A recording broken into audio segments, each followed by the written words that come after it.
Today, a dessert rooted in Pennsylvania Dutch cuisine is quietly one of the most technically sophisticated baked goods in North America. It is called the Amish Whoopie pie.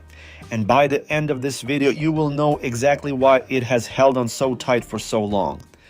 There is something going on inside that simple sandwich of chocolate and cream that most people never stop to think about. And once you see it, you will never look at a baked good the same way again. Most people hear Amish dessert, and they picture something plain, something functional, maybe a little dry, the kind of thing made purely out of necessity. That assumption is completely wrong. The Amish baking tradition is one of the most quietly refined food cultures in North America, and the whoopie pie sits right at the top of it. What looks like two soft chocolate cookies stuck together with frosting is actually the product of generations of careful passed-down technique.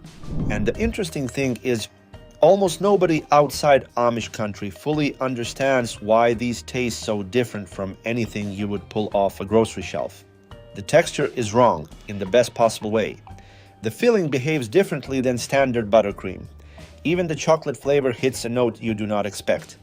So why does a dessert this simple produce a result that feels so unusual? The answer comes down to one specific thing: the method.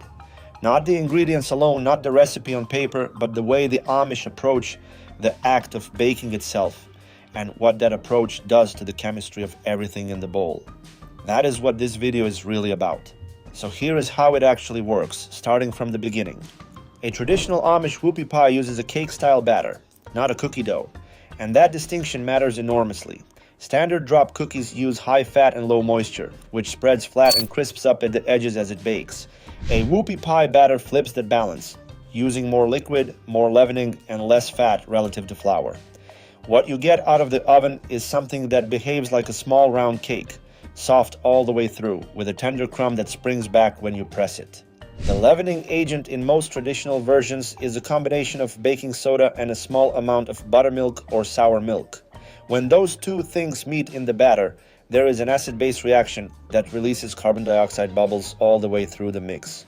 Those bubbles expand in the oven, and the structure of the batter traps them before they can escape. That is what gives you the lift, the dome shape, and that almost weightless interior texture. Now here is where the Amish method separates itself from the industrial version. Commercial whoopie pies use chemical shortcuts that produce a similar shape, but a noticeably different texture, one that is a little rubbery, a little dense at the center. Traditional Amish bakers measure by feel as much as by weight, adjusting moisture based on humidity, the age of the flour, even the temperature of the kitchen. That sounds imprecise, but it is actually the opposite. It is hyper-responsive to the real conditions in front of you, not a fixed formula written for an average kitchen somewhere.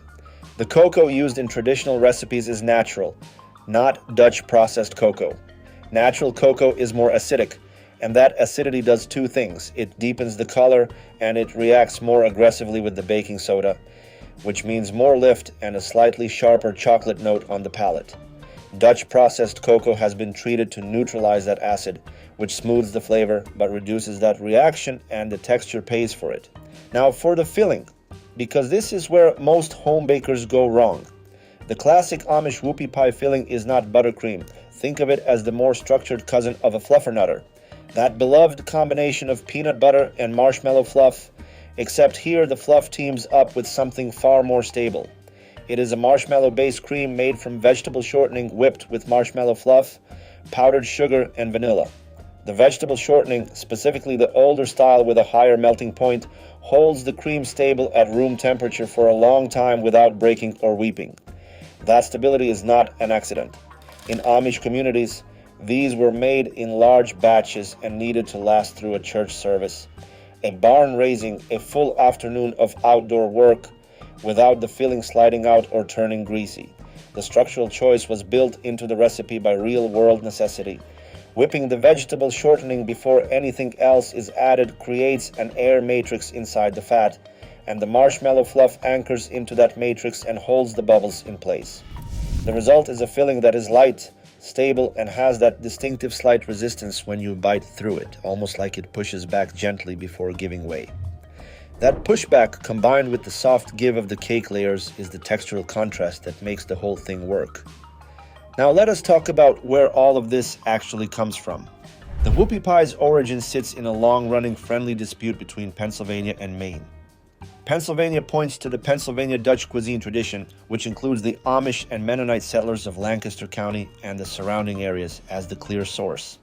Lancaster County is also home to shoofly pie, another Pennsylvania Dutch baked good that shares the same community cookbooks and the same passed-down approach to simple ingredients done carefully.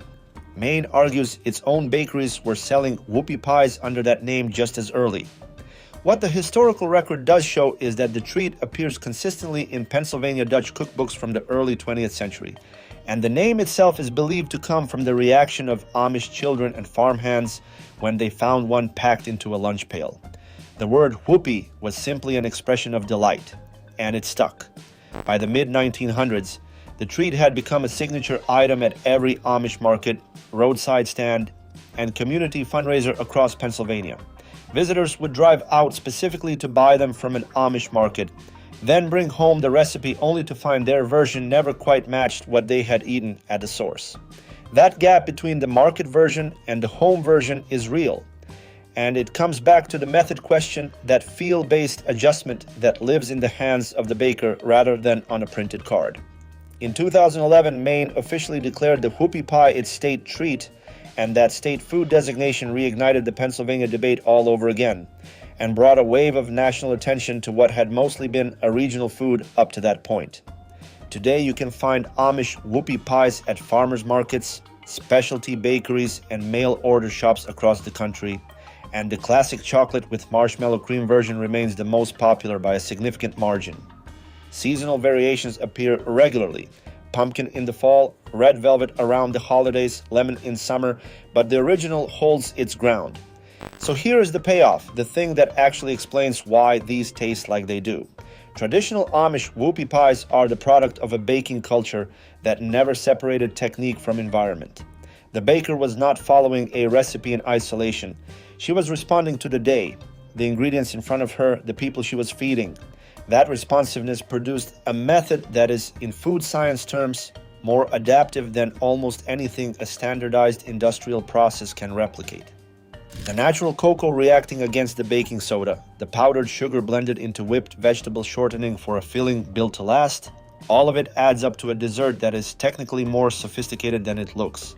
And the famous Amish whoopie pie endures not because of nostalgia alone, but because the underlying method genuinely works better for this particular treat than most modern shortcuts do.